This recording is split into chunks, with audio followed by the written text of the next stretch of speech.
Kiss My Chaos, taking stories of trauma into triumph while living life back in the middle, with a little bit of everything in between, with your hosts, Abigail Dark and DT Hudson. All views expressed are solely of the hosts and the guests, and for entertainment purposes only. If you don't like it, you can kiss our chaos. If you find yourself in mental crisis, please seek professional medical help immediately.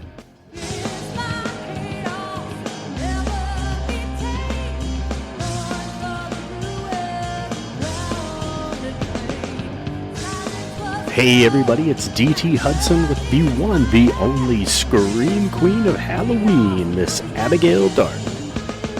Welcome to Kiss My Chaos. Hey Abby, how was your 4th of July? It was good. We went with the family and hung out. We took it off, didn't we? We did. That's okay. It's okay to do that. It is okay to do that for sure. We're doing something a little bit different, a little payback for me.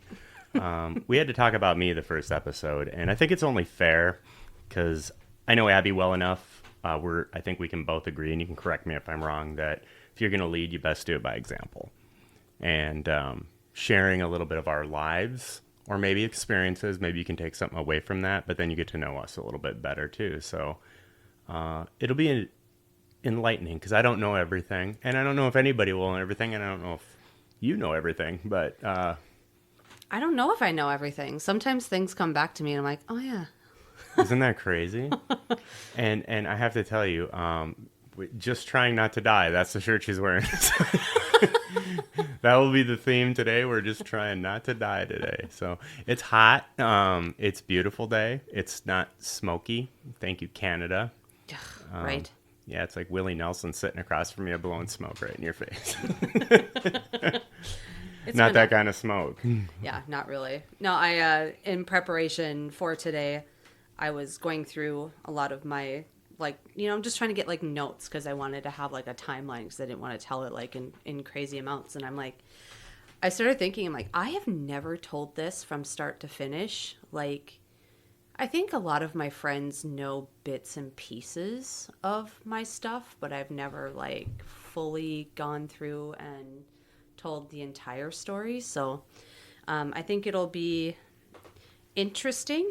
And then as a preface to it, for the people that do know me really well, don't take offense by it, or don't, especially family, because whenever your family hears your story, they internalize it and they're like, oh man, I should have done this or I should have done that. And your outcome would not have changed anything, and it probably would have made it worse. It's interesting you say that because my brother approached me one time. He's like, it's a great story, man. I feel bad. I'm like, don't feel bad. It's a story of victory, and we know what we know in hindsight, and to armchair quarterback does nobody any good. You're living in the past, so. Oh, absolutely. So I guess to get into it, where to start? So I grew up in a small town, Minnesota. When you grow up in a small town, there's a sense of community. Everybody knows everybody. It's that type of feeling. We had a good connection with a lot of people in town. Very small school. I think I graduated with a class of 24 people. So that's 10 more than me. So fair enough. Well, hey, I mean, from the big city. We're from the big city now, I guess. Yeah. So I was adopted as a baby. And, of course, they brought me home. There was a big newspaper article, because it's the most happening thing that happened in Uland, Minnesota at the time. So it was very interesting growing up. When they tell you you're adopted, you don't really know what that means. They tell you when you're super young, you're like, oh, yeah, cool, oh, I'm adopted. You said something because we had dinner not too long ago. And you said something that you always tell your brother about being adopted, and I thought it was hilarious. Oh, they actually had to pay for me. Yeah, they physically searched you out. I was wanted. Fair enough. You were a mistake. I was wanted. That was always a fight when we were younger, because he was just my brother and I get along pretty well now, but he was pretty evil, as evil brothers are, when you grow up and they tease you and their friends tease you. Oh, and it's hilarious to me. But, so now I just have to get my digs in where I can. No offense, Abby's brother. Yeah. Love you, Gabe. So in our small town, we lived in this old, like, beautiful Victorian historical home, which, if you understand my type of aesthetic and what I love, it's not surprising that I love that type of feeling because it makes me feel like home. But also, everyone knows my extreme love of Halloween. It stems from, I think, from that old Victorian house. There's just something about walking outside, smelling the crisp air, and knowing, like, as a kid, you're going to go door to door and get candy and treats. And this is back in the day when you got, like, the good shit. I'm talking, Yeah. like, homemade popcorn balls from old ladies. And, like, Like the full-size candy bar, not these minis. we were the house to hit because my dad owned the local grocery store. Fair. And so, Here's your turkey. yeah. Well, I'm sure the kids would have been disappointed with turkey, but we had full-size candy bars that we gave out every Halloween. And so we were very popular in that, right? Sure. But I was also grounded a lot. No, I, not you. because I was naughty. You know, I'd buy eggs from the store, my dad's grocery store. Like, I thought I was going to get away with it. Like, why are you leaving with eggs? Like, Dad told me to pick up eggs, and their workers are like, okay, whatever. And then they tell on me, and then I'd be grounded. So I did spend a lot of my Halloweens actually handing out candy, which now looking back at it was kind of cool because we would decorate the foyer and we'd have cobwebs and we'd put stuff out in the yard, which a lot of people didn't do back then. And that was a thing. And I think, you know, if anybody is to blame for my Halloween habit, it's probably my dad. Well, that's always fair, too. I mean, I think you should grasp onto something like that, and you clearly have. And, you know, it becomes part of your identity, so that's cool. It's part of your growing up, and it's stuck with you. I love that. Well, some people could call it an identity. My husband calls it hoarding, but Addiction. addiction, hoarding. maybe? I don't know. Yeah, but, you know, it's what you do with it. I mean, for those of you who don't know, it's a community thing at Halloween around here, around your home. I mean, and I got to be a little itty bitty part of it last year, and it's like, well, that's cool, and it's educational. It gets into films and things like that, and little stories of how films were made in years. I think it's awesome. Yeah, we go all out for sure. We do huge Halloween displays, and I try to make it about the kids because I think if I think about like the time of where I felt the most innocent in life and where I felt before things turned was Halloween time. Like, right. I think that's why I gravitate towards it so much. And I want to give that to other kids, you know? Even if it's crappy at home, you can go out for one night and be something else and get rewarded for it. I think that's literally cool. Be somebody else. You're dressing up as somebody else. Absolutely. So you're growing up in Ulen, graduating with 10 more people than me, the class of 24. Yep. What were you into? Oh, man, I was a music kid. I really enjoyed theater. I think one of my biggest mentors growing up was Barry Hoagland. He was just amazing to me, kind of took me under his wing. So in like band and choir, Monica Winter was a huge part of how she shaped me in my musical career. She kind of grounded me, which was really good. She taught me, you know, how to control my vocals, how to do everything that I did. I think even at a very young age, I was an achiever, you know, so sure. Everything I did, I tried to do to my best of my ability, if not better. I always wanted to be first, so I'd get superiors in singing competitions. I played piano and I played saxophone. I was in ballet, tap, jazz, dance, basketball, volleyball, you know, in everything. Sure. So I just really wanted to impress, I guess. I don't know where it ever came from or why there was a reason why I wanted to be better at everything. But I thought if I'm going to do this, I'm going to do this right. And I'm going to do it, you know, to the best. But there was a time where a lot of that kind of changed. I just got burnt out. You know, it was when I was starting to become a teenager and like things kind of took a turn and twisted. I think the one time was we were like my first brush basically with alcohol. We were at a party and a bunch of older people there, and I had an incident when I was super young, like my first brush with booze, and going road tripping on a gravel road, and some things happened that I was not expecting to happen as a young 13-year-old girl. And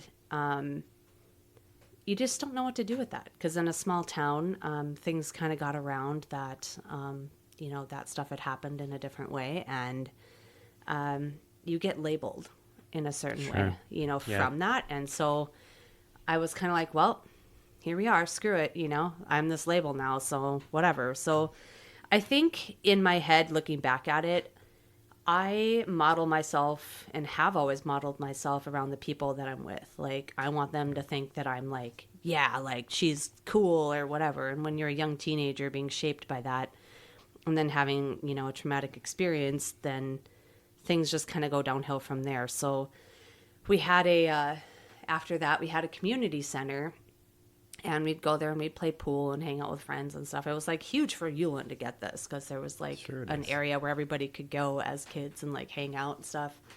They'd have like pizza and pop. And pop is soda, for those of you who don't know. Little northern term there. Didn't mean to interrupt. Soda pop. Yes. So they'd have a lot of that stuff there. And we'd have guys that just randomly one night, these guys popped in and they went to go use the bathroom. And I was like, oh, I think that guy's kind of cute. So, you put your butt out when you're shooting pool and like you do the dumb things that you do as a young teenager. And interesting enough, they asked if I wanted to come along, and I'm like, sure, because I'm just like that. I'm just adventurous. And I'm like, why not? He's cute. Little did I know that decision that I made would pretty much shape the rest of my life. It was, now that I think about it, if I had said, no, I'm good, like, what would my life have turned out like? You just don't know, like, your decisions. You can't look back on it and think, well, what would I have done differently? Because I probably would have done the same thing. But after I got in there, I started dating this guy, and the same guy. This same guy. Okay. Yep. And when you're with someone like that, just to preface, he was great at first. No red flags, no signs, like things were good. We'd hang out and we'd go to parties, and, he wouldn't pressure me into having a beer or anything. He was like, whatever, you just do you. And then eventually I'd be like, oh yeah, I'll have a beer. I'll do this or that. And I would I would go into like different areas where we'd have bonfires and we'd have a bunch of people that would hang out. And then eventually someday it just turned, like little things. Like if anybody has ever been through abusive situations, it doesn't happen overnight. They slowly break you down. Sometimes it would be talking about how great his ex was, and like she would do this and she would do that. Like, why can't you do that?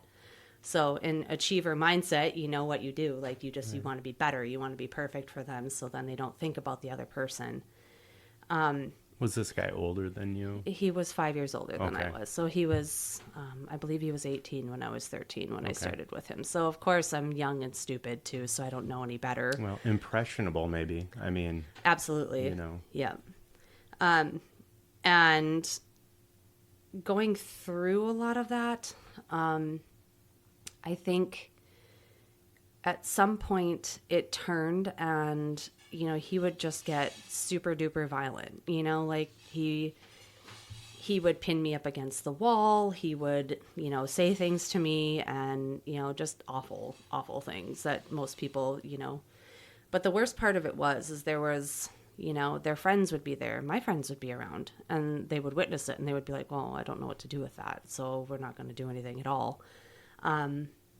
And I think I don't blame them for that. I mean, obviously, like they didn't know what to do, and they were like, you made your decision. Like that's who you're with, you deal with it. It's just like in public, he was very careful to not overstep and to let people see it. It was more like if I'd go to the bathroom, he'd catch me in there, and, there'd be a threat or there'd be this or that would go behind it. And then, you could get into all the things that he did, which I'm not going to do, but you can use your imagination as to what somebody like that is capable of and what they're like. And that went on for almost 5 years. I was with him. Wow. Yeah. Year 3 through 5, it was pretty awful. At some point, I think when you go through stuff like that, my parents were going through a separation and a divorce. And so like they were really occupied with that. So in case somebody's wondering like, where are your parents? They tried, believe me, like they were like, you're not seeing him. You're not doing this or that. Well, you try to tell a pissed off teenager not to do something. And that's exactly where they're going to go. Yep. And so, that happened for a really long time. Eventually he did cheat on me. And so that was kind of the straw that broke the camel's back, thank goodness. And when I was leaving him, he said, I would rather see you dead than with someone else, with a threat. And I said, I'd rather be dead than be with you. And I left. I had my back to him. He could have easily have taken me out, but he didn't, thank goodness. So here I am. And then after that, it was like, that female empowerment, like you get into college and you're out of that situation. And then I fell into the cycle, The college cycle. The college cycle, so you're like, yeah, I'm free. I can do what I want. So yeah, more booze, please, Right. So, I went to school for like 4 or 5 years. I just didn't know what I wanted to do with it. I didn't know what I wanted to be or what I wanted to do. So then I took that with a grain of salt. But I did end up with another guy that was also very toxic. Not as terrible as the first. It was probably a vast improvement, but still not a great improvement. Right. And he was very emotionally abusive. Never physically, just very like narcissistic and... so, in true fashion, I am not a quitter. So Don't be a quitter. That one was a few years also. But getting out of that one, it kind of changed things. I had to kind of bring myself to terms with, hey, if we don't want to go down that road again, let's not do that. Right. But fast forwarding, I met my husband, Andy, and he's just been great. He's been a godsend. One of my best buddies. Yeah, That's for sure. We all have our issues in marriage and things like that. But the first thing that he had to deal with me was I had not ever really dealt with my trauma from when I was young. Mm-hmm. And he was dealing with his own trauma with the suicide of his brother. And so I think we just found a connection through that since I was friends with his brother. Seeing his brother the last night he was alive. And I think there was just that kind of interconnection with that. But he had to deal with my self-harm. So I was a cutter for many, many years. I did it even when I was in high school for the longest time. I'd wear these like wristbands on my wrist, because I was slightly emo. So I could do that, and I would get away with it. Eventually my parents kind of caught on and figured out what I was doing. What did that do for you? Because I know there are people out there that also experience that where the cutting, and I don't know about it. And I think it would be beneficial if you want to talk about what that did for you when you were... The best way that I could describe it, like people are like, why would you want to hurt yourself? Like what, you had already been so hurt by everybody else and you finally get away from that. I think the best way I could describe it is, you'd sit... Like water for me has always been like my warm water, like baths, healing, and like makes me feel better. So I would sit in the bathtub with a razor and I would use it and I would scrape it like against my wrist. And so it would open it up and it would burn.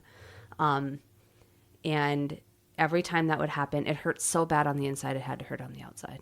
If it hurt on the outside, you didn't focus as much on the inside. Sure. You're more focused on the wound as opposed to like what you were actually feeling. Okay.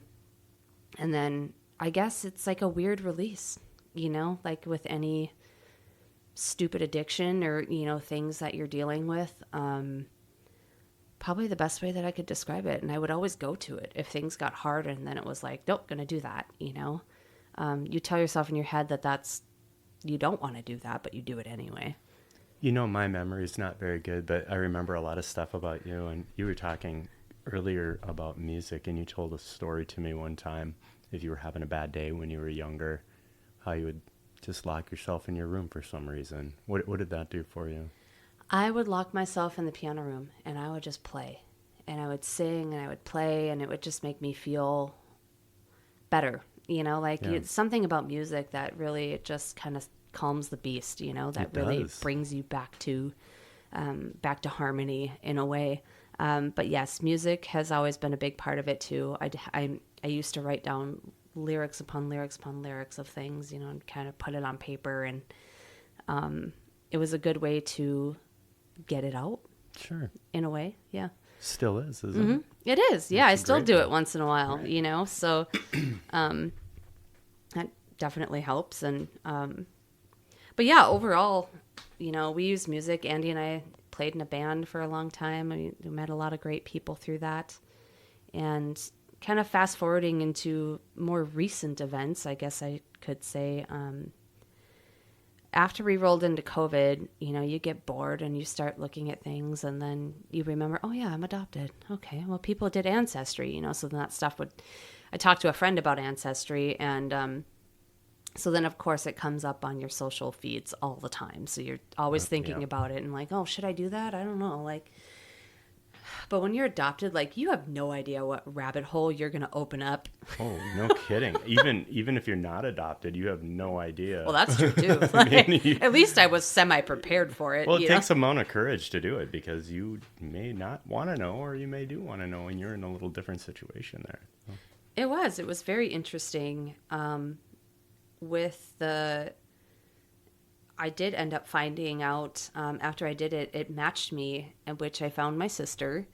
I knew that I had a sister out there that was 4 years older than me because I was told by my parents of that. I was originally told I had all this different ancestry, like Indian ancestry and all this stuff, which no, I'm Eastern European. So, that surprises me. Completely what?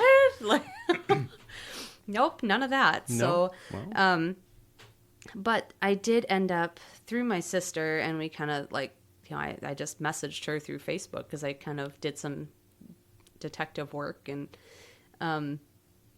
I showed her the picture of me in this one dress that she remembered, and I had the little teddy bear that was given to me when I was given up. That's crazy. And she was like, oh my God, it's you. She's like, I have been looking for you forever. Oh my God. So finding her was really cool because I think out of the whole experience, I was excited that I could finally find my sister, and seeing people that have the same facial features as you and what you look like. And, you always dream as a kid that your parents, are super rich and famous. And when you find them, you're going to be super rich and famous, instantly. Yeah. Well, didn't have hopes for that, but that's okay. That's okay. It's all right. I think one in a million. Literally sharing the same DNA with someone. I mean, and how recent was this? Was this? I think it was about 4.5 years ago. Wow. Something like that. Yeah. So, once I did find them, it kind of brought all of that crazy trauma back. I was doing really well after we had Xander, and we, husband and I were doing great. And then the COVID thing happened, and I had stopped cutting well before that. So well before we had Xander, so which was good. I think it's been almost 10 years since the last time I did it. So that was a good feat to overcome. Yeah, really. And then upon finding them, I figured out who my birth mom was, and I did message her, and she was obviously not receptive to it. She wanted nothing to do with me. She's like, nope, not your mom. Don't want anything, hope you find her, this and that. But the odd thing is my biological dad was actually back together with my mom. Yeah, really? They were a thing back when I was born, and then they broke up, and then they had gotten back together the year before. I think, if I'm correct, a year before. I'm like, wow, that's crazy. But you already knew this was your mom because you had messaged your sister. Right. So you already knew the answer. Right? I knew the answer. Okay. I think she was just, trying to I think she just couldn't handle it at that point, like, emotionally, things like that. I couldn't imagine like what that's like for her.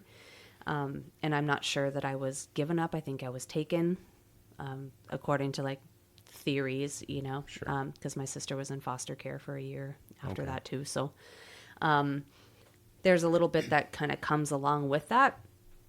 And when I started to have a relationship with my sister, and we talk here and there, and I'd get to know her. But I think the hardest thing dealing with is I had really wanted to meet my mom, and I was hoping that she would come around. But like, I think when she was in her early 40s or so, and I could be wrong, but from what I've been told, she had a brain aneurysm, and she was luckily saved.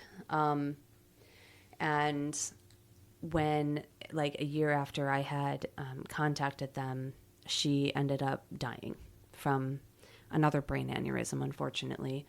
And so the first time I met my entire family was at her funeral. So if you could imagine, like, I got invited and they wanted me to come, and it took me a long time. Like, my husband was like, I don't think this is healthy for you. Like, I don't think you should go to this. Like, I think it's going to be very traumatic.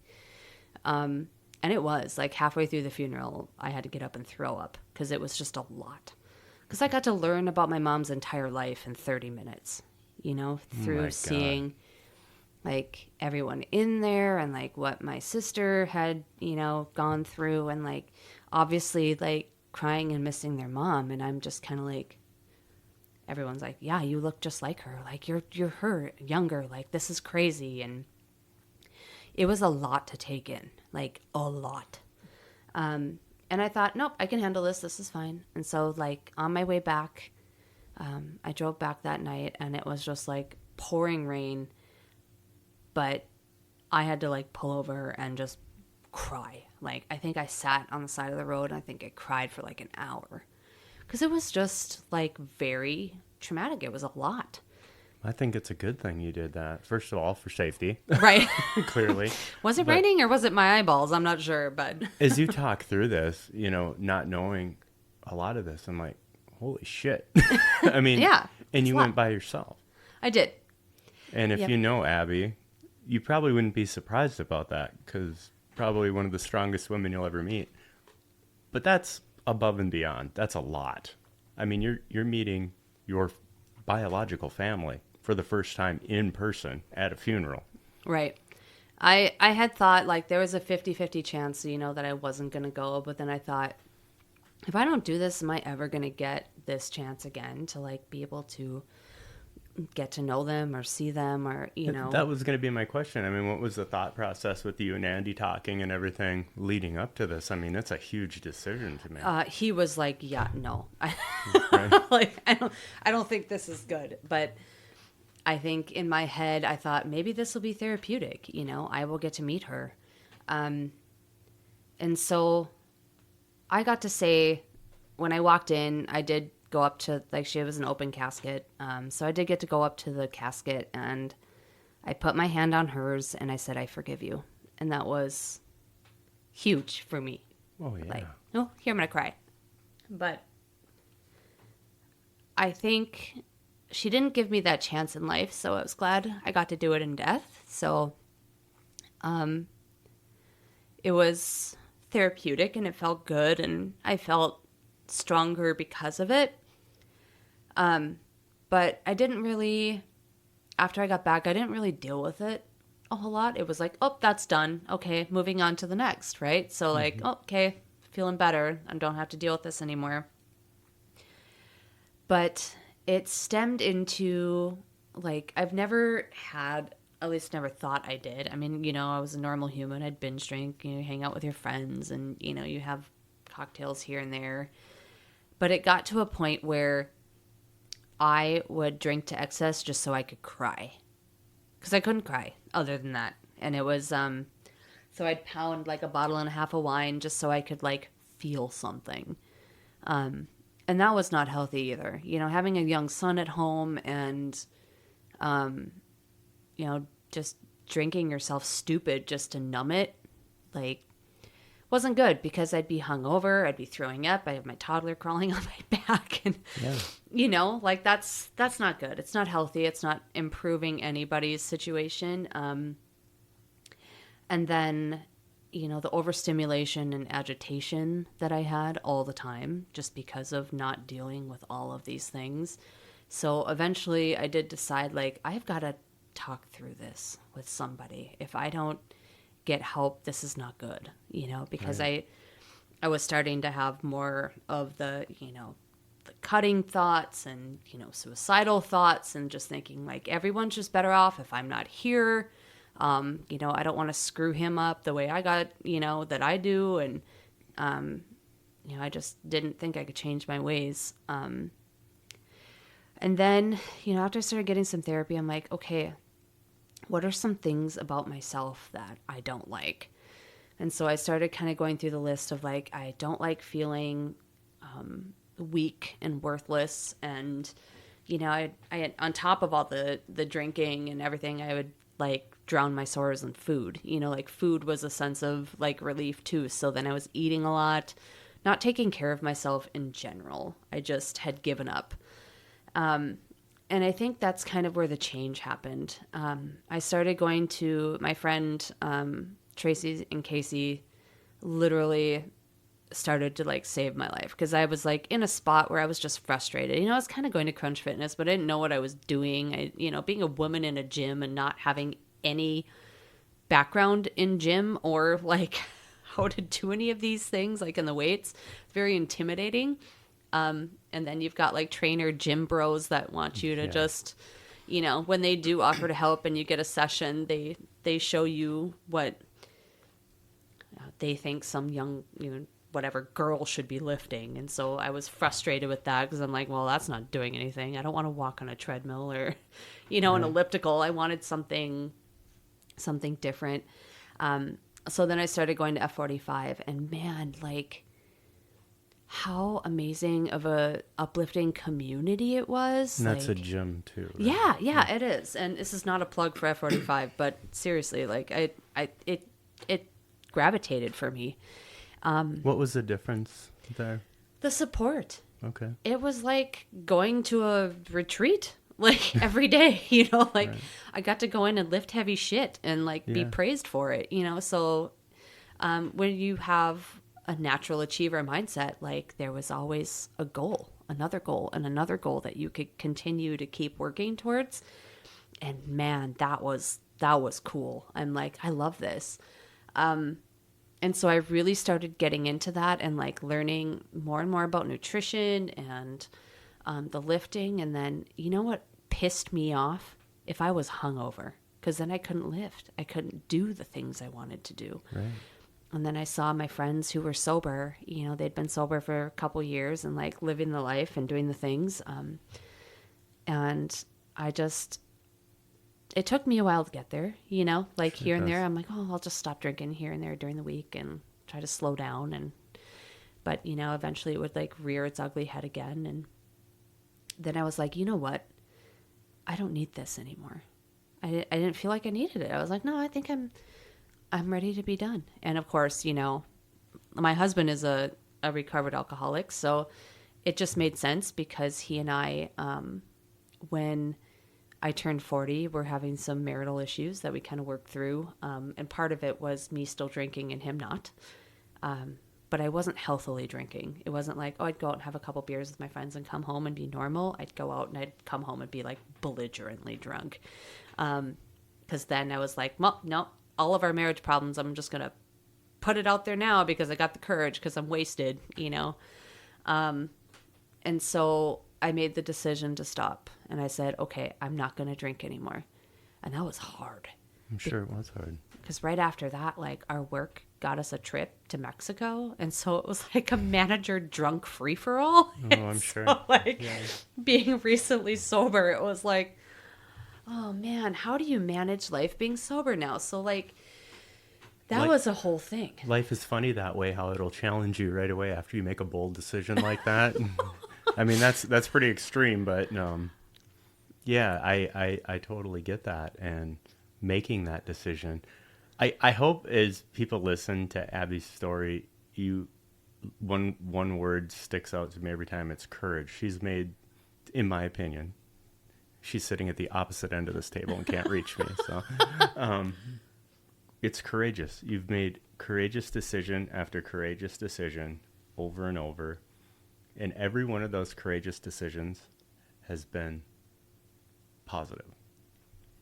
I'd like to think so. I feel like the stopping drinking, and I've had people reach out to me, which if you know me and you're struggling with any of that, whether you feel you have an addiction or not, even if it's like a binge drinking thing and you just, anything in life, reach out to me, because like it's a different world. Like when all of your friends drink, or, you know, like you surround yourself with like people, like if they can't support you in your sobriety, they're not your friends. Like, I agree. And get a new circle. In the music world that you and I kind of grew up in, it was huge. I mean, the drinking and amongst other things we won't discuss, but the drinking was a big thing. And the ironic thing, what I'm finding now is when we still play music, 95% of these people are now sober. Yeah. They really are. Well, because we pretty much drank ourselves to death and brought ourselves back to life. Exactly. And call that luck, but it's a conscious choice. And I tell you what, the music has gotten better. And we had a conversation about your music writing when I first met you.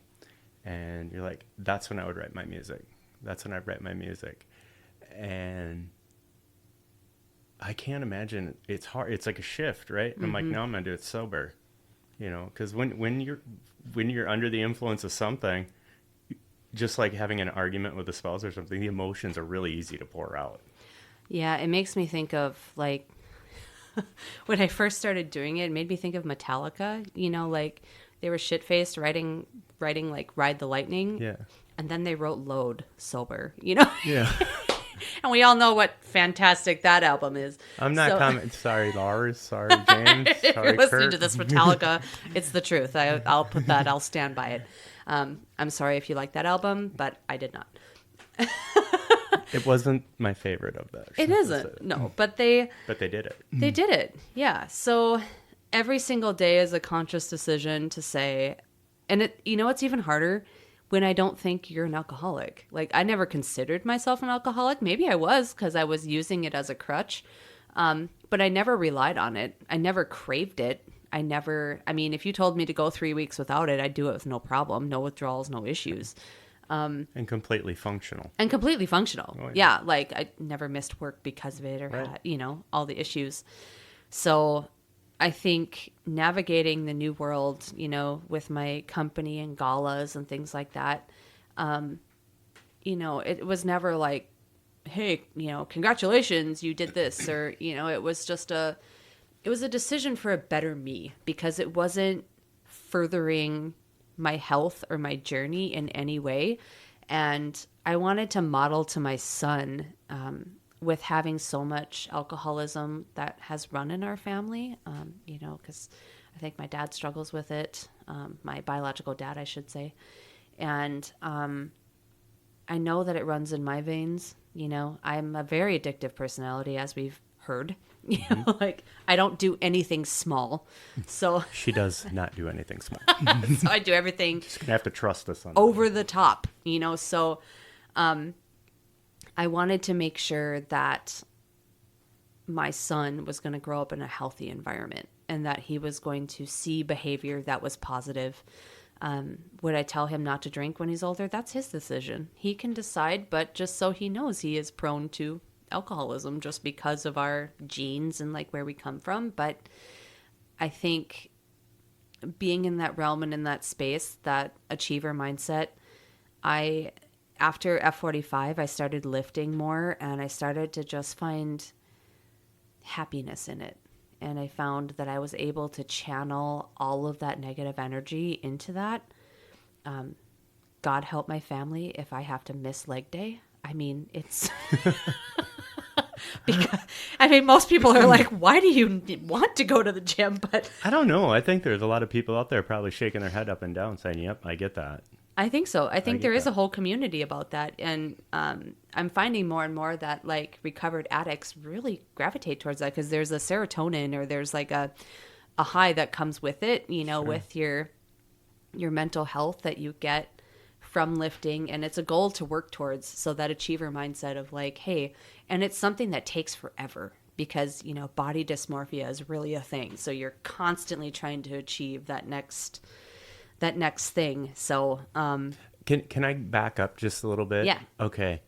There's something unique that happened that you found out at your biological mom's funeral and your sister. You three had something very unique in common. oh yeah, like that was weird. Who knew?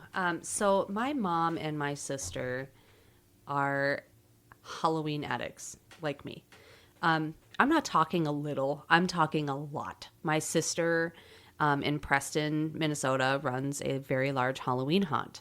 So go figure. Like I'm like the weird, you know, Halloween queen of Fargo, putting on tons of events, decorating to the nines, holding, you know, contests for the entire city and completely obsessed with Halloween. And like she is just as much, if not maybe more. I don't know, Julie. We'll have to battle that one out. But We could have an online battle.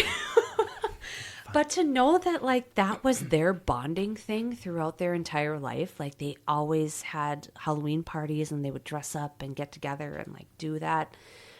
It was weird to hear that. Like completely if anybody's into psychology, if you know anything about nature versus nurture, like when I was a psych major in college, so it fascinated me that we all shared that. It's fascinating to me. I mean, it's more than DNA at that point. It's personality and preference and choice. So I wanted people to hear that because I don't have an explanation for that, and No. I think it's pretty amazing.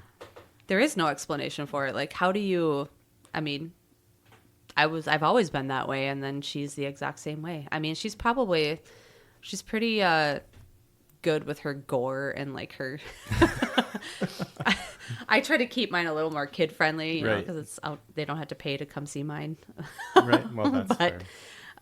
But you got into this training at F45 and you committed. I mean, you made a commitment, and clearly, I mean, you're very bold in posting. I don't want to call them before and after. It's your journey. I mean, it's your story on this, and the transformation that's occurred is nothing but pure your choice and hard work. I mean, that's what it comes down to. It's your dedication, and it's amazing. And I think it's an inspiration to a lot of people as well. But of course, that's not enough for you, is it? No, it never is. No, no. The pictures don't show in my head any transformation. Yes, you see the body part, but like the biggest transformation happened in my head. Sure. And I think to me that was the win. It was the like I am not going to roll over to this bullshit anymore. Right. I'm not a victim anymore. I'm victorious. So to me that was a huge change in everything that I had done and all the people that helped me get through that. And the battles that people face silently, you just never really know. I thought it was fine. I didn't think I had any issues, any emotional problems or any of those things. But like we've talked before, it reared its ugly head. You know, I was belligerent. I was crabby. I was angry all the time. Through the fitness journey, I figured out like my hormones were like, well, you hit 40. Like, where did my 30s go? You know, Right. I woke up and I was 40. I'm like, what the hell happened there? So, Life happens. right? Are you able to not only at the gym, for me it's the VA. I can sit in, I've said this before, I can sit in the lobby of the VA and I can just look at people's body language. I'm like, that person's hurting from the inside out. Can you see that at the gym with some people, the way maybe they're working out or maybe where they're just beginning perhaps? Sometimes, yeah, because I think when people are beginning, it's amazing when you see people walk in the gym. Their body language, they're very closed, you know, like they're making sure, like, oh yeah, you know, I got to make sure my shirt's tucked out so nobody can see my stomach, or, you know, they're afraid to look at the machine to like read the machine because somebody might see them, you know, not knowing how to use something or do something. But Then they're at the wrong gym. yeah, I just the other day at Family Wellness when I was there, I remember when I first started doing like deadlifts, I mean, I know my form sucked. I tried watching videos, but like until somebody's correcting you, like you just don't really know. It just pulls in the wrong places and you're trying. But I was trying to take some weights off of the bar, and when I was done, and I'm like, being a girl in a gym and you're tired, and you're like, or a man, whoever, Anybody. and you're trying to pull the weights off after you've just done a really heavy set, it's like the most annoying thing ever. So if you can have like a gym slave that can do that for you, like, please, I'll pay money for it. But as I was doing that, I couldn't get the outer weights off of it. And only to realize there was like this little shoehorn that you put underneath. I don't know what that was. The knuckle. Yeah, whatever, knuckle, whatever it's called. I just call it the weight thingy. The weight thingy. The weight, the very technical term for it. Off thingy. And so this guy showed me how to do that. And then after he was done with the bar, he goes, "Can I give you a tip?" He goes, I'm not trying to be whatever or step on your toes or like hit on you or anything. I'm like, "No, please." Like, and he gave me some tips on form. And holy man, was I grateful. And you see all these videos online of like girls saying, "Oh, this guy did this to me," or like, you know, then they get all butthurt, you know, because someone gave them a tip. It's like, I think you need to open your mind. Like, this guy was, you know, half my age, pretty buff, kind of looked like he knew what he was doing. Kind of look like me. Yeah. He didn't offer me personal training for $49.95 a month, or Right. you know, he had no agenda behind it. He was just genuinely trying to help me. Well, you can get injured. I mean, yeah. you could, and then you're done until you heal. And Yeah. it's important to do it. He was like, "That's a pretty significant amount of weight," you know, and I was like, "Oh, okay, well, maybe I should probably work on my form then before I start adding more things to this." And then, so not too long ago, I was at the gym and there was some girls there. Just, it reminded me of me, like struggling, you know, two friends lifting, and I pretty much gave them the exact same advice, like paid it forward, you know, "Here, you use this to like get the weight off of there. You put the little horn underneath here and it rolls on it and you pull it off." God, man, I just felt really good after I did that. And I'm like, I'm not an expert by any means. Like, I'm still learning in the gym, but No, but you're supporting them. trying to support them, you know, In a and trying to, respectful manner. Yeah. right, because we all have to start somewhere. Like, people that gym shame, get the hell out. Yeah, get out. Get You're out. Cancer. Yeah, because everyone has to start somewhere, and they're there. They want to be better. They want to grow with it and like do what they can, you know, and there are all body types, you know, like there are really strong people that are thick, you know, and like, hey, good for you. You know, it's not about the pounds. It's what you accomplish when you're there and like how you feel.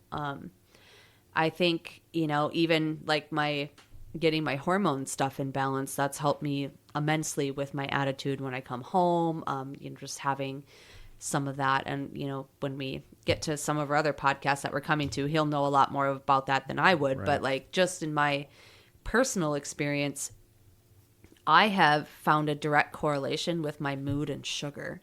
So if I consume too much sugar, there's a crash, and then my mood just goes to crap. So if I don't get adequate sleep, and I'm not, you know, taking care of myself the way that I should with like my protein and goals and things like that. So if I have a weekend where I'm like, "Oh, I'm tired, I don't want to," so we order a pizza, and then like maybe we go out for ice cream, and then another night, you know. That sounds amazing. Doesn't it? Yes.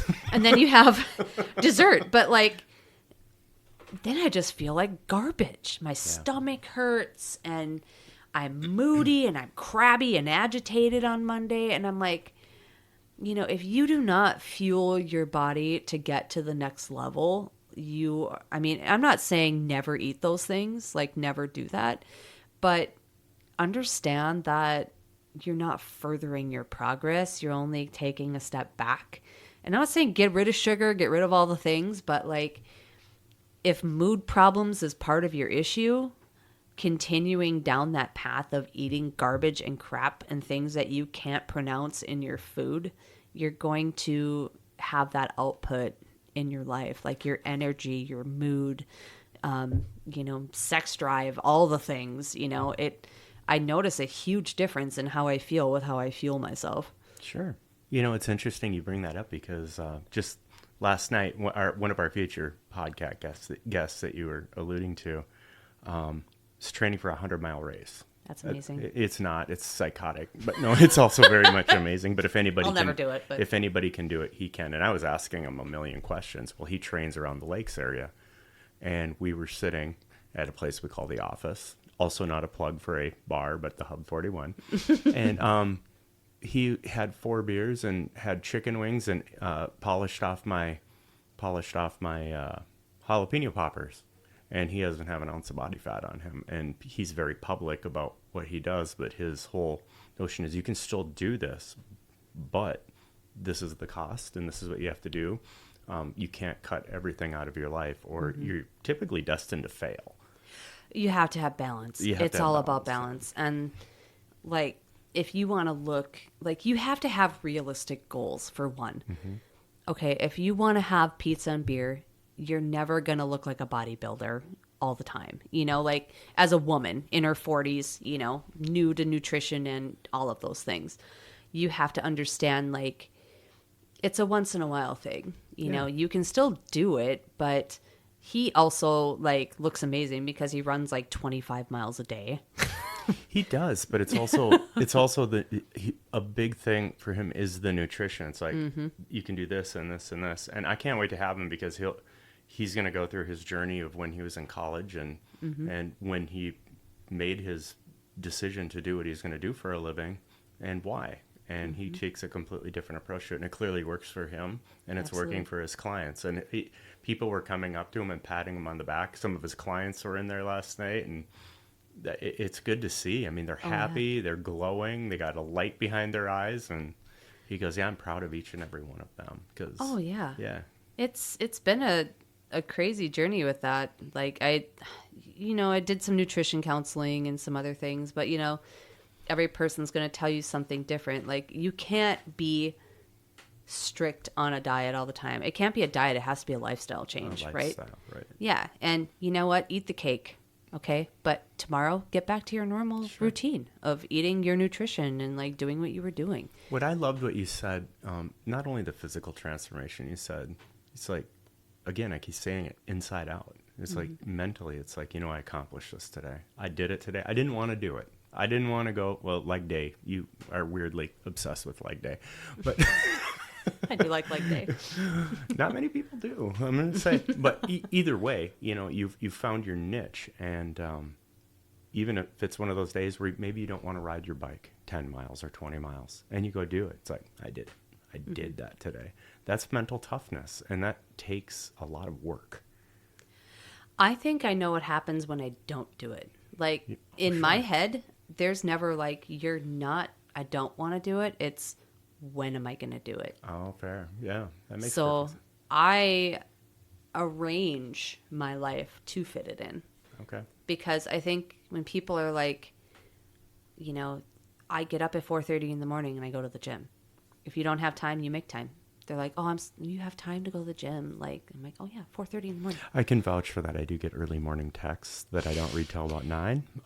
If you text me after 9 p.m., you're getting a response at 4:30 in the morning. I learned this. So it's like Pavlov's dog. I've learned my lesson.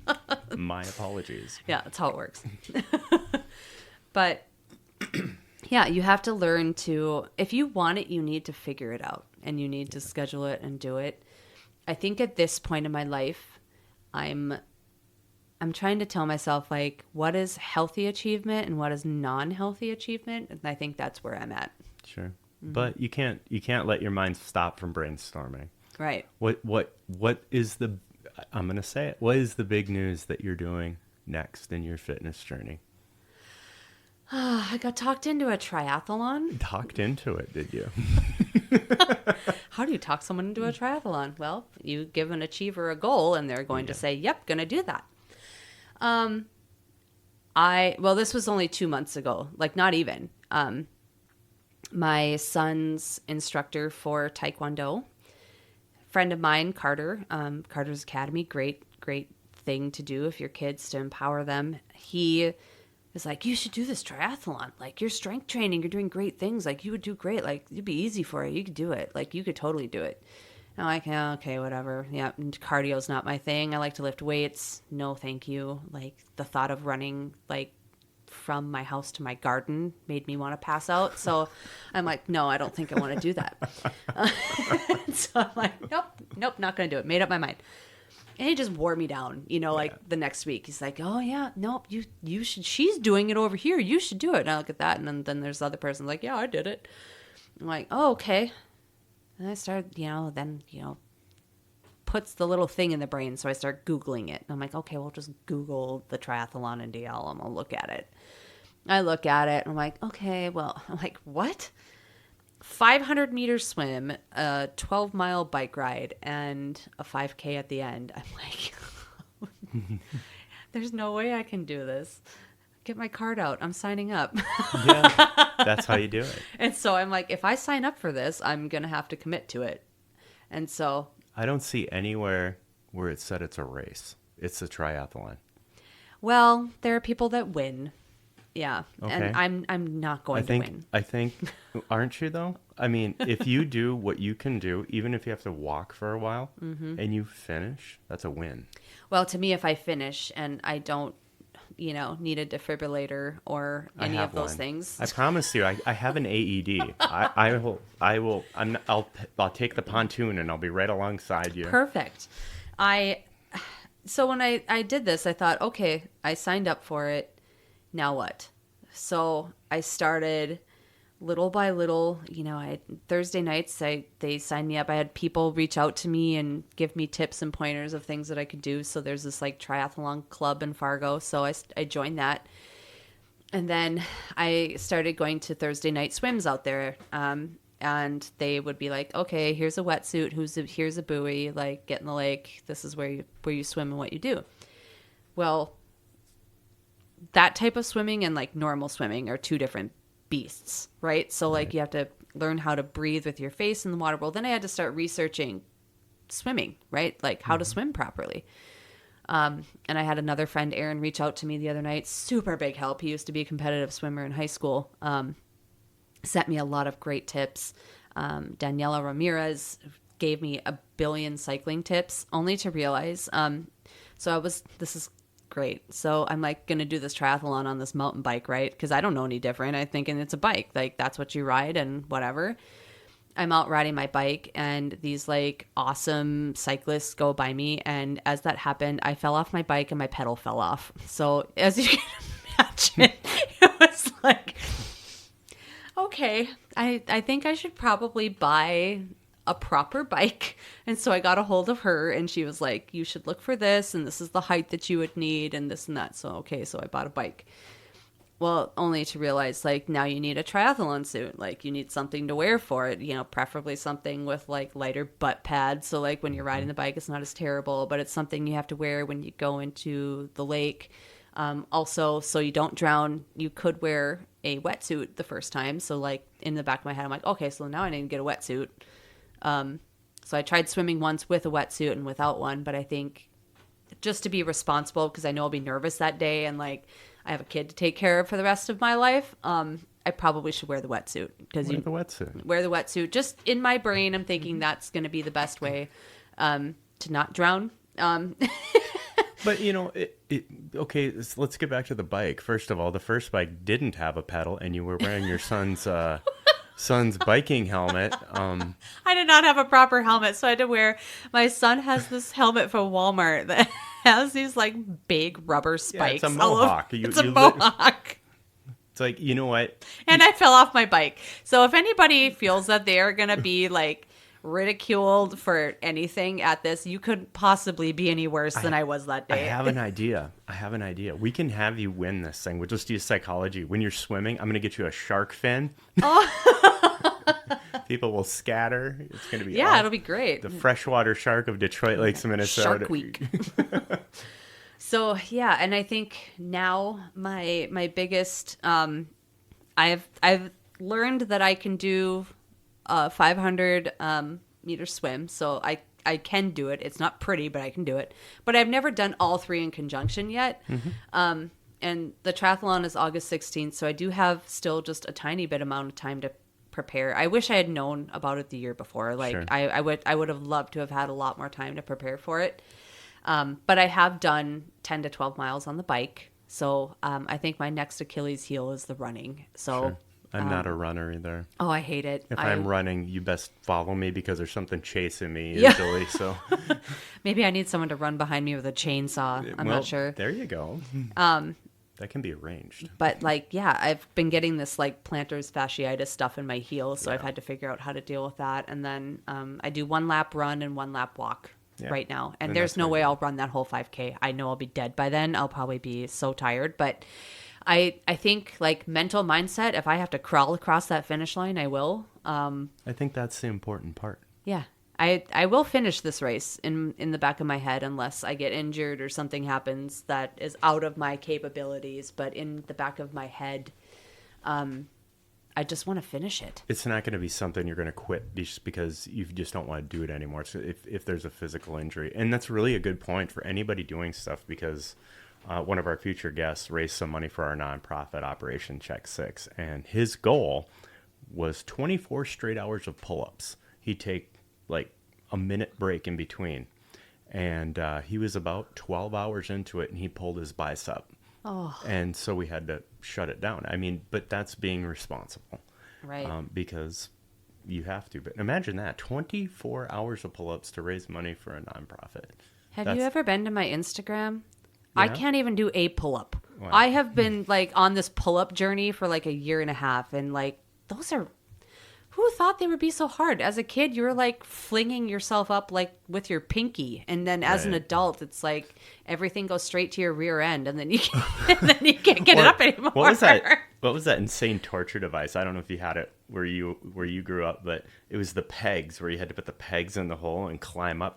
There were people that would just fly up that thing, or even climbing a rope. Well, after I got into the military, I learned how to truly climb a rope, and then I don't ever care to do that again. But Climbing wasn't the problem. Getting down when you would like burn the Oh, inner you just- parts of your thighs and like your hands, and then you'd get down, you'd have rope burn from. that was the one guarantee: you're getting down. Yeah. Getting down. You're right. I mean, you're getting down one way or the other. Either it's going to be sexy or it's not. So- Right. And Right. you will land. So At some point, yes. awesome. I think this is completely inspirational. It is for me. And maybe that's why we're homies. Maybe, yeah. Shared trauma. Shared so if trauma. anybody wonders, like, Yeah. hey, we've all, I think we are I think there's- experts because we lived through it. I think there's a lot more out there than people know, especially growing up where we are. It's clearly a stoic community. And I read something the other day that one of the leading professions in suicide or ideology of suicide right now is a producer or a farmer. Oh, sure. I mean, and the times we're in, it's tough. You see a lot of these big corporate things taking over, but you have someone who works the land and they've had a farming for 4 or 5 generations, and they're at risk of being the one generation that couldn't make it work. And it's probably not their fault. Mm-hmm. It's the world, and that's a tough pill to swallow. And I've seen it. I hear about it. That and veterinarians. Mm-hmm. So it's there, and that I think is one of the main purposes why we do this. It's like, go ahead, talk about it. Well, It's and like- to be kind, because you just never know. Yeah, don't be a dick. Yeah, don't be a dick. And own your weird. That is my motto in life. Yeah, for sure. I think at some point I was like, growing up, I always wanted to be like Little Miss Perfect, and like I'd put on this different front and I'd be what my parents wanted me to look like or what they wanted me to be, or this or that. And then eventually I just stopped caring and just started being me, what I wanted to be. It's and bold. like what I wanted to look like, and my Halloween aesthetic, and like people followed that and loved it and were like, yeah, that's cool. Like I feel like I could be me. And my dad every Halloween is like, are you ever going to grow out of this? And I'm like, no, this is Part of your identity now. yeah. And he believed me, like it's a joke. Like he understands that, and he embraces my weirdness.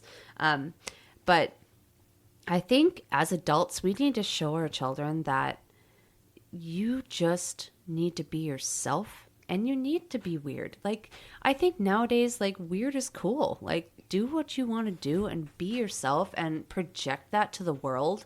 And I think in turn, the right people will become part of your group. You know, it's really, really ironic you bring this up, because we went to go see Warrant the other night. Oh. And it was at a casino, and anybody who knows or has seen my wife, the girl knows how to dress. She's really, really good at dressing. So fashionable. So fashionable. And her big claim to fame is she does it on a budget, and that's her thing. And she was rock concert dressed, jean jacket with patches, and I was playing a slot machine. And she's like, I think one of the band members came up to me, and I was talking to him, and he loved my Smokey and the Bandit patch.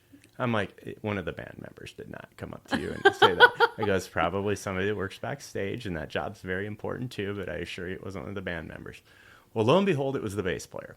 Oh. And he's like, and they were talking about her 79 Trans Am she used to have, and then we run into two of our friends that Abby and I both know. It's like, we'll introduce you to him. It was just hilarious. It's like, well, go figure. And then I come to find out the guy played in like Rat for a while, and he's like this amazing bass player. It was a great show. But that's my wife, you know, and she puts her clothes together, and she has a friend that puts her clothes together, and they stand out, but they don't do it for other people. Right. They do it for themselves, and that is bold, and that's courageous, and it should be honored. Own your, if you want to call it weird, own your identity. Yeah. I don't have much. I wear the same thing every day, but you have an identity. I do have an identity. I don't wear my earrings anymore, but yeah, like get the tattoo. Your parents are already disappointed, so that's I am the middle child, so it didn't surprise them. I actually wrote a song about that called Cover Your Scars with Ink, and I had scars on my arms from many years of battling many things, and I just covered them up. It's like I'd rather look at the art than the scar. And same here. I have it on mine. You can still see little remnants of it, but, you know, like, I think the fact that all of that stuff is in the past and you're moving forward, and that's huge. So that is huge. It's the flipping past. It's gone. Yep. We learn from it. You've got your choice. Call it a crossroads, call it 4 points. You've got your choice. Am I going to let that define me the rest of my life, especially when I have a kid? Because they're going to see it. Kids are resilient for one thing, but they're also very smart. Your child's very smart. They see and hear everything, whether they respond to it or not, and they start to behave that way. And I think as a parent, mine's older now, so he's going to be having to take care of me, but sooner than later. The only reason to reproduce. Yeah, right. But you know, you have to not only set that example, you have to live the life. You really do. And that, what I said in the beginning, it's like leading by example. And you, ma'am, and you're humble, you lead by example. You do it. You do it every day. I try. I'm not, just like in everything in life, like, I'm not perfect. Just because Nobody I work out is. all the time my body's not perfect. You know, like, I think we just have to have a realistic outlook on life. You know, I want to teach them that, like, life isn't perfect. It never will be. No. And when I was going through all the traumatic stuff, it's not like I sat around and thought about it. You know, like, I didn't sit and, like, dwell on it and, like, be like, oh, this happened to me. It just, your body stores it and it internalizes. You don't have to sit and think about it. It becomes a part of you if you don't deal with it. There's a lot of shit that goes on because, you know, your body goes into the survival mode. It doesn't like to get rid of cortisol. It's in the survival mode 24 hours a day. And, man, I got fat. I mean, I did. And it didn't matter what I did. I mean, we got it figured out. But that you can't stop trying. You know, you got to, again, get it into a balance, into a battery. I was told to meditate It's important. and, like, write down, you know, my therapist was like, okay, sit down with a journal and just write your thoughts. And, like, just sit there and be quiet and just write your thoughts. So I tried that. And then now I'm painting my living room. She is painting her living room. I will also vouch that. I'm like, oh, you really are painting your living room. So I'm not really good at that yet. I have to moved to the center, and there's different swipes of colors on the wall. So, yeah, writing down my thoughts. I'm getting better at like sitting still and like writing down my thoughts. I'm not there yet. You sent me something today. When did you write that? Oh, yeah, I wrote some lyrics. Believe it or not, I was listening to Spotify and I was walking and running. And in between when I was walking, I was writing lyrics and then I'd do my run lap and then I'd write the lyrics. Oh, that's cool. I'm multitasker. I can't. Yeah, you are. My brain gets bored. It has to like She's the Energizer Bunny. You can't get her down. If you take the battery out, she operates on one. So Yeah, sometimes. like the little Chucky doll, you take the power source away, and it's still working and moving around. So Yeah. My husband has the week off, and he specifically wouldn't tell me that he did. I had to like drag it out of him because he told me he was going to plan this week's dinners, and I was like, no way, this man is doing that without having the week off. And I'm like, well, are you off this week? He's like, yeah. And I'm like, oh, I'm off tomorrow on Tuesday. He's like, oh, really? I'm like, yeah. And he's like, you have that look in your eye. And I'm like, yeah, I'm going to paint the living room. I'm like, guess you're helping.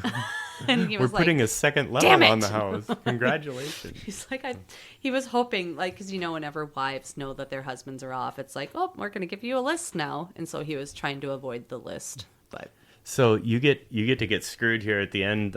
Like we always put people on the spot right at the end. oh, boy. I know. But I'm going to ask it because I think it's important and it brings everything all together. If you could give one piece of advice to someone who's listening out there who this may affect, what's that piece of advice? Ooh, that's hard. It is. It's easy to ask, though. It is easy to ask. One piece of advice. I would say no one is coming to save you. Save yourself. Yeah, get tough. Yeah. Get tough. Because if you don't do it, nobody will. No one's coming over to say, you know, you're fucked up in the head or, you know, this or that. Like, you need to do it because you want to be better, and you will never get to that next level until you do that. And someday we'll all find our peace. I hope so. Yeah. I'm starting. I'm close. We're getting there. We're getting there. You know, I think it's like the ultimate strive to always be better. Are we ever in an achiever mindset? Like that's right now where I struggle in my life, is finding my peace. You know, so like in the morning, drinking my coffee with the sun on my face, even if it's for like 2 minutes and it's quiet and I can just kind of have that. But at some point we need to slow down and live our lives and realize that you're in it right now, and to enjoy it while we're here, because tomorrow's never promised. I think we just have to live our day the best we can. Amen to that. Tomorrow is never promised.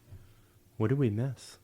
Did we miss something? I don't think so. I think that's my crazy existence in a nutshell. I love it, man. That's why I love this girl. She's honest. She's bold. She sets an example, and people do look up to her, and she'll never admit one bit because she's way too humble, and that's okay. That's what makes it even better. And you're appreciated and you're loved by many, many people. There's no doubt about it. There's no doubt about it. Hey, one thing that was said earlier, in a couple of Abby's relationships, she talked about some physical things, and then she talked about some mental things. Abuse is abuse, ladies and gentlemen. If you are experiencing any of those things going on in your life, reach out to somebody, a family member. It doesn't matter. Clergy, reach out to somebody, and don't go through that alone. It's tough. And the more people you can have in your army fighting that, I have zero tolerance for it. I watch these TikTok videos where they're doing these experiments where some dude's pushing a girl and they just want to see who's doing. That guy would have broken bones if I saw that. It's not acceptable to me. Mm-hmm. And the disrespect that's shown physically and mentally, abuse is abuse, like I said, and it can be equally deadly. And ultimately, it progresses. Yeah. It doesn't stop. And the threats are made. People fear for their children's lives, their lives. I know when we were in the thick of it, he killed my cat. So they will do things to put the fear in you. But remember, they are weak. They're weak because they're making you to try to be less than them. When you were describing that, I'm just going to say it. The first thing I thought of was like, that guy's a pussy. Absolutely. He's a pussy. Yeah. And they are. They use this fear mongering because they have mommy issues or whatever it is. It doesn't matter. You don't treat another human being that way. And a good way, like I've always looked at it, is look at how the guy treats his mom. Or, you know, if there's any sign of it, even early in the relationship, if they put you down in any way, if you're with somebody that does not raise you up to the highest level or pedestal, run. Run. Yeah. You need someone to support you in life. Yeah. If you have a boyfriend, girlfriend, whatever it is, whoever you're with, just make sure that they are supporting you in life and not trying to bring you down a negative path. That's where a lot of that stuff just takes a turn. And like we said, they are weak. You think they're going to follow through on those threats? Maybe yes or no. You know, if you need law enforcement, you know, if you've had experiences where law enforcement couldn't do something, whatever, you know, reach out to us. We have resources. We can help you. 100% we have resources. There's many places, even in Fargo-Moorhead, Styled with Strength. You know, they're great with domestic abuse situations, and they can get you out of there, and it won't cost you a dime. You know, there are ways to do it, and I'm lucky that I got out, because I can honestly say, and even with coming out with this, you know, there's always that fear in the back of your head that if that person hears this, you know, is it going to affect me now, or are they going to come find me? The person that guy cheated on me with is with someone else now, and they have a family, and I have heard through the grapevine that her life is a living hell. You know, and hearing that and knowing that someone else is now going through what I went through, if not worse, because we only know that it only gets worse and it progresses, especially. And to know that this piece of shit has children, and these poor children are going through hell on top of it, probably and they're learning seeing it. And they're learning learning it. that behavior. The cycle continues. Yeah. So if you think that you are protecting your children by staying with them, you are not. And, you know, walking away from it, because I used to see it all the time when I was working the street, I never would get to see the end of it sometimes, but we get called to the same place over and over. Mm-hmm. And being a young single guy, pretty naive, to be honest with you, because I did not grow up in that environment. I was fortunate. And seeing it every day, I would ask myself, like, just go. Why don't you just go? What's wrong with you? And that was stupid. That was me being dumb and young and not understanding that that's not how it works. It's a mental game. 100% mental game. Yep. And it can be a deadly game. Don't let it be a deadly game. Let it be your victory and something you learn from. Absolutely. Love you, girl. Thank you. Yeah. Love you too. Very, very proud of you. Very, very proud of you. Never an easy thing to do, to put your life out there. But we've decided that it's important we do that. Absolutely. And you can only grow if you do that and heal. If you're listening out there and you have a story you want to tell us, reach on out to us through Facebook or any other of the media that Abby has done so well putting out there. And we'd love to chat with you. Any questions, any problems that you have, we're happy to take a listen to, and any resources if you have questions, and it would be confidential. We are not doctors. We are not psychologists. We just know a lot of them. True. Highly connected. Highly connected in that department. So thank you so much, my bold girl. Thank you very much, sir. We're going to see you next week. See you then. All right, bye.